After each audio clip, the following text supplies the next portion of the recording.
শেরপুরের শ্রীবর্দীতে স্ত্রী, শাশুড়ি এবং চাচা শ্বশুরকে কুপিয়ে হত্যার অভিযোগে মিন্টু মিয়া নামের এক ব্যক্তিকে আটক করেছে পুলিশ। বৃহস্পতিবার রাতে কাকিলাকুড়া ইউনিয়নের পুটল গ্রাম থেকে তাকে আটক করা হয়। এর আগে বৃহস্পতিবার রাতে শ্রীবর্দীর কাকিলাকুড়া ইউনিয়নের খোলসপুর পুটল গ্রামে পারিবারিক কলহের জেরে নিজ স্ত্রী, শাশুড়ি ও জেঠা শ্বশুরকে কুপিয়ে জখম করে মিন্টু মিয়া। এতে ঘটনাস্থলে মৃত্যু হয় স্ত্রী মনিরার এবং বক্সিগঞ্জ স্বাস্থ্য কমপ্লেক্সে নিয়ে যাওয়ার পর মৃত্যু হয় অপর দুজনের। এ ঘটনায় আহত হন আরও ৩ জন। এদিকে ভুক্তভোগী পরিবারের দায়ের করা মামলায় ঘাতক মিন্টু মিয়া রিমান্ড চেয়ে আদালতে পাঠানো হয় বলে জানায় পুলিশ।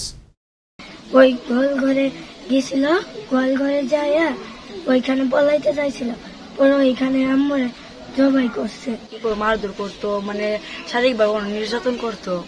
আপুরে ওই করে যে টাইনা বলে জব করছে, ছয়জনকে আঘাত করে।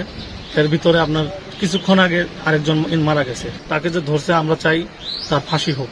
এটা অত্যন্ত নৃশংস হত্যাকাণ্ড, এটা আমরা উপযুক্ত বিচার চাই।